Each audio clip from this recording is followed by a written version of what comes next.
Hey, what's going on, everybody? Card Chaser here.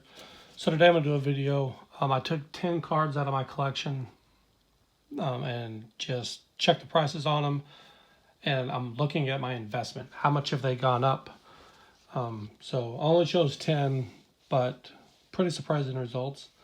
Now, the way I did this is, for the most part, I think all but one of them actually, I'm comparing them to the purchase price that I paid.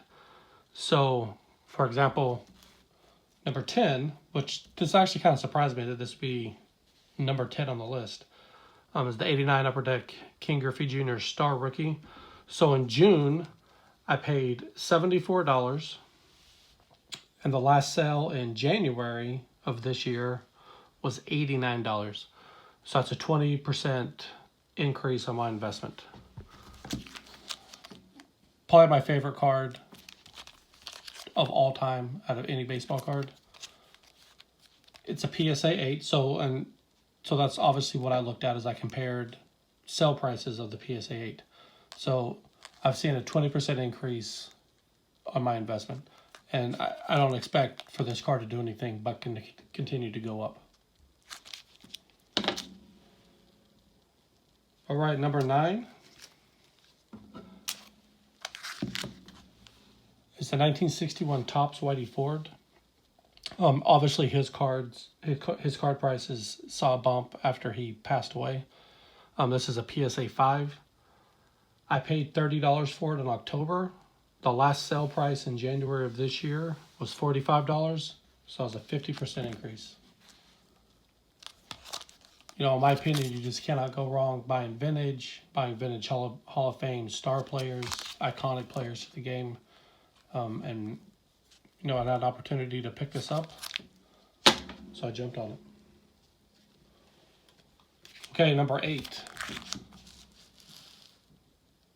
The 2018 Topps Heritage Ronald Acuna Jr. This is just the base card. In June of 2020, I paid $24. The last sale in January, according to all these sales are according to eBay, was $36. So it's seeing a 50% increase in its value. And as we get closer to the season, we'll see a lot of these prices continue to go up. All right, number 7 on the list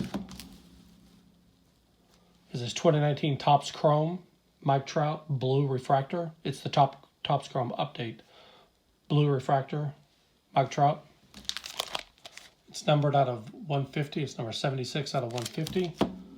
In August, I paid $50 for it. The last sale, no, I'm sorry, there has not been a sale of this card. It's listed at $79 right now in a PSA 9. So if it sells at that price, that'll be a 58% increase on my investment on this card.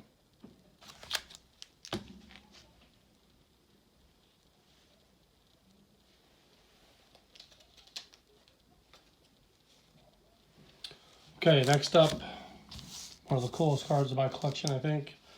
This is the 2007 Topps Jeter, and it has the Bush mantle, so it's the short print, and a PSA 9. In July, I paid $49. The last sale in a PSA 9 in January was $79, so that's a 61% increase. I have one of these cards raw that, you know, one of these days I'll probably make it part of a giveaway. But what a great card. What a great card that is. All right, next up on the list is a 2019 Topps Update Mike Trout Gold in a PSA 8. I purchased this card December 1st for $10. January 1st, it sold for $16.99. That's a 69.9% increase. You know, I go heavy on Trout. All his cards are, I just don't think you can go wrong purchasing his cards. All right, the next card, 2018 Topps Holiday Mega Box. This is the holiday version of the Bat Down. It's obviously not the Bat Down, doesn't carry the value of the Bat Down, but it's the same photo. But this is the holiday version with the snowflakes. and an SGC 10. Now, I purchased this in May for $25. The last sale was in December of 2020 for $50. So that's a 100% increase on that investment.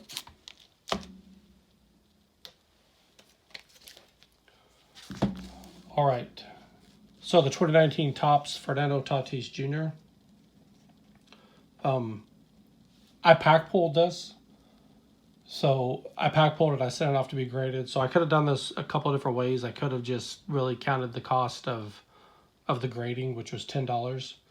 But what I did is I went back and I just looked at some sales, since I didn't just go out and buy this in a 10, just to show what this card has done. In November, it sold for $66 in an SGC 10.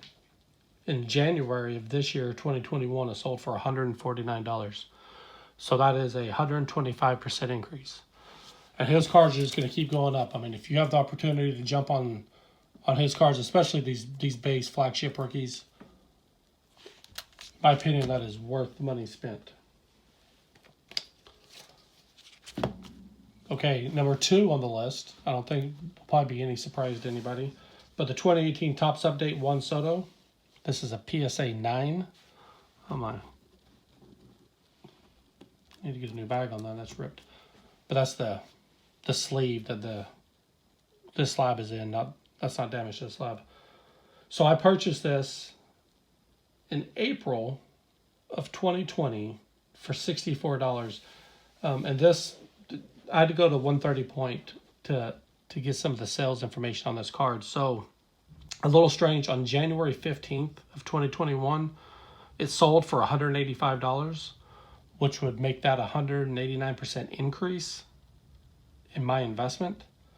But then the very next day, on January 16th, it sold for $119, which would be an 85% increase.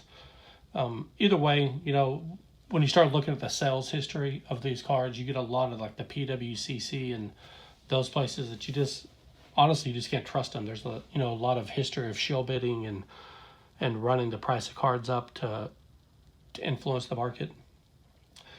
So I know for a fact the January 16th sale was not a PWCC sale, the one for $119. But anyway you look at it, it's a good investment. It's a solid investment. It's an investment that's going to keep going up. Nothing but upside in players, Acuna, Tatis, and especially Juan Soto. So if you have a chance to pick this card up, I would definitely recommend doing it.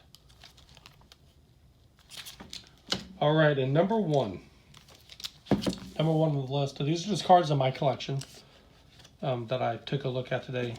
But this is the 96 Upper Deck Kobe Bryant rookie. I bought this in May for $20 raw. And it sold, I set it off, got it graded, it came back a 9. It sold January of 2021 for $100. That's a 400% increase on my investment. Now, obviously, this isn't his Topps rookie. This is not the most desirable rookie. And if I may be incorrect, I'll have to look this up, do a little more research. But I believe this was considered more of a short print. In that short print rookie card of his that they put out, Upper Deck put out in 96, 97. I'm not 100% positive on that. But anytime you can spend $20 and see that return on that investment in just a few months, really go up 400%. You know, as we get closer to Kobe going into the Hall of Fame, his prices are going to just continue to go up, and rightfully so. He should be one of the most highly sought after cards in the hobby, in my opinion. Look at his career. Doesn't really matter what you think of him personally or off the court or anything like that. Just when you look at what he did on the court, his cards are just going to continue to climb.